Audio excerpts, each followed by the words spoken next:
আগুনকে দেখেছিস? না, কেন? ওকে সারা বাড়ি খুঁজে পাওয়া যাচ্ছে না, আবার ফোনও সুইচ অফ বলছে। গেল কোথায়? এইদিকে আবার বরযাত্রী চলে আসলো। নেন ভাই, খেয়ে নিন। এরকম খেজুরের মতো মিষ্টি কোথায় পেয়েছো? মনে হয়েছে 2 টাকা পিস। যা দিয়েছি খেয়ে ওঠেন, আর না হলে হোটেলে ভাড়া দিয়ে যান। মিষ্টি তো পয়সা। আরে বাবার কালে মিষ্টি কখনো খাইনি, তারা মিষ্টি স্বাদ বুঝবে কি করে? খাবো না তোমাদের মিষ্টি।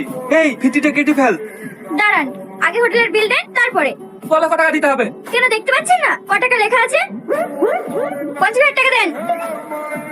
আমরা মিষ্টির দোকান কিনতে আসিনি, খাইছে তো পচা মিষ্টি, যাতে 50 টাকা দিলেও লস হয়।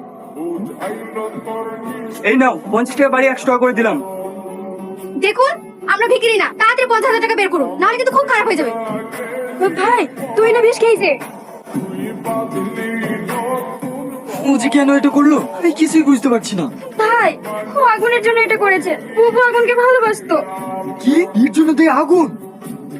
ও কেন এটা করেছিস? বিশ্বাসঘাত, বেঈমান। আরে আমার ফ্যামিলি তোকে নিজের করে নিয়েছিল, আর তুই শেষ পর্যন্ত আমারই ক্ষতি করলি।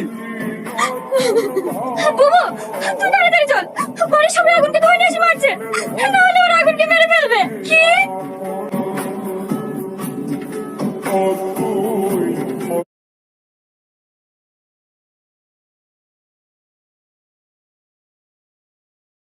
দাও, তোমাদের মধ্যে কেউ যদি একবার আগুনে হাত তুলেছো, তোমাদের আমি প্রত্যেককে গুলি করে শেষ করে দেবো। তুই তাহলে এখন তোর ছেলে? হ্যাঁ, আগুন আমার ছেলে। 20 বছর আগে আমার বোন তোর জন্য মারা গিয়েছে, আবার আজ তোর ছেলের জন্য আমার মেয়ে বিষ খেয়েছে। তোকে আমি ছাড়বো না, ওদের শেষ করে দে। বাবা, আগুনের কোনো দোষ নেই, সব দোষ আমার। ওর বন্ধুর কথা ভেবে, এই ফ্যামিলির মান সম্মানের কথা ভেবে আমাকে বিয়ে করতে রাজি হয়নি, তাই আমি ওকে না পাওয়ার জন্য বিষ খেয়েছি। আমি ওকে অনেক ভালোবাসি আব্বা, ওকে ছাড়া আমি বাঁচবো না। তুই নাকি ভালোবাসিস? আমাকে একবার বলতে পারতিস। আমি না জেনে অনেক বড় ভুল করে ফেলেছি, তুই আমাকে ক্ষমা করে দিস। আমি আমার বোনকে তোর হাতে তুলে দিলাম।